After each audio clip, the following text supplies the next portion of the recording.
This video will go back to talking about multivalent metals, and try to remember how we write those formulas. We talked a little bit about this when we named them. Remember that this is a metal that has more than one possibility for a charge. Okay, so again, our transition metals and things like tin and lead. So all these names will have Roman numerals in them. They may be binary. They can also have polyatomic ions in them. And just remember that Roman numeral tells us the charge of the metal. Okay, so that's what that indicates. So we have to be able to determine that charge. So if we look here, we know by looking at this name, this tells us iron has a +3 charge. Oxygen then has a -2 charge. So as we go to the next screen, we can see that, again, those are not the same. So we have to figure out how to balance those out. 3 and 2 are probably the trickiest ones. Again, they are not equal to 0. So if we do 2 of our 3 here, we've got +3 and +3, which gives us a total of +6. And then we know 2 and 3 are a multiple of 6. So then if we have 3 -2s, we get a -6. So +6 minus 6 is equal to 0. So whenever you have a 2 and 3 charge, you always want to think of that being a multiple of 6. And if you have the 3, you need 2 of it. When you have the 2, you need 3 of it. So what we did here is show that we need 2 +3 charges, or iron, and we need 3 -2 charges. Okay, 1, 2, 3. We should have one more of these right here, okay, or a -6 charge total. And that will give us that neutral compound. Copper 2 nitrate, again, this is telling us that copper's charge is +2. So then we look up nitrate, polyatomic ion is -1. So again, those are not equal to each other. So we look at that and we see, okay, if we have a +2 charge here, we need 2 -1 charges to cancel that out. So since it's a polyatomic ion, we're going to put that in parentheses and put our 2 after that to show that we have 2 of this whole polyatomic ion. So let's go ahead and practice a couple. Pause your video, write down your answers.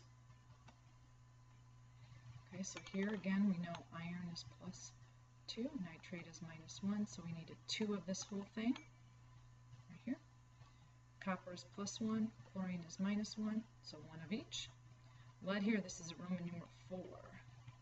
Hydroxide is only a -1, so you can see here we had to put that in parentheses. Don't forget those parentheses are on hydroxide, and we had to have 4 of that.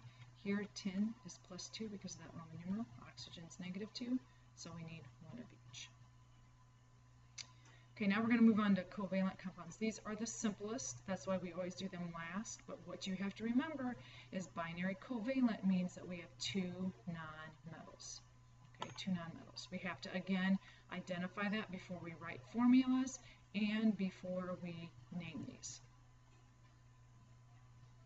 So we're going to use prefixes now because these are going to be covalent. They're going to be 2 nonmetals. Remember, we're going to write the symbols, okay, for both elements. We use the prefixes for both elements except for when the first element, there's only 1. Then there's no prefix for that one. Okay. There are no charges because when we have 2 negatives, they're not charged. Okay, so we don't have any kind of charges for these. So when we see di-nitrogen tetroxide, we know the di prefix means 2 and the tetra means 4. So we're going to have 2 of the nitrogen, we're going to have 4 of the oxygen, and that's all there is to it.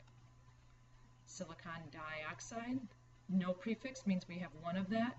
Di means we have 2. So we have SiO2. Okay. Di and bi, differences here, because you'll see both prefixes, stands for the 2 when we're talking about di. Bi means there's a hydrogen in it, so when we see bisulfate in our polyatomic ions, it'll have an H there. So that's the difference. So go ahead and pause your video here. Practice these 3 real quick. Carbon monoxide, mono on that second one means there's 1. Nitrogen dioxide, there's 2. Dinitrogen pentoxide, there's 2, and there's 5. Okay, so again, those are probably the easiest. So writing our formulas, remember, you have to look. Does it contain a covalent. So is it a metal and a nonmetal, or is it two nonmetals? If it's two nonmetals, we use our prefixes. If it has a metal in it, we have to use our IDE ending. Okay, we know that that's going to be something with a metal or ionic, and if it has a polyatomic ion in it, it's also going to be ionic. So we always have to be identifying that before we can name or write formulas. So here's a practice of everything mixed together. So pause your video, think about, does this start with a metal or a nonmetal? If it starts with a metal, you're going to write the name, or excuse me, you're going to write the symbols and the charges. If it's a nonmetal, then you're just going to use your prefixes and write down how many you have of each. And here are the answers. Okay. So here, +2 - 1. So we had to have 2 of that whole hydroxide. Again, don't forget that parentheses. Here, the Roman numeral tells us copper has a +2 charge. Nitrate's only -1, so we had to have 2 of that whole thing to balance out the +2. Here, iron has a 3 charge, oxygen's -2. So here's that multiple of 6. So we know we need 2 irons and we need 3 oxygens. Nitrogen and oxygen here, both nonmetals, so we've got our prefixes. So nitrogen, we know we need 1. Di tells us we need 2. And then sodium bicarbonate, sodium is a +1. Bicarbonate, you need to look up on your polyatomic. It's not di, it's bi. So we look this up on our polyatomic ion sheet. Oops, excuse me, that should be negative. A -1 charge, so we need 1 of the bicarbonate, and we need 1 of our sodium, and that balances out our charges. So again, when they're covalent, there's no charges. We just use those prefixes.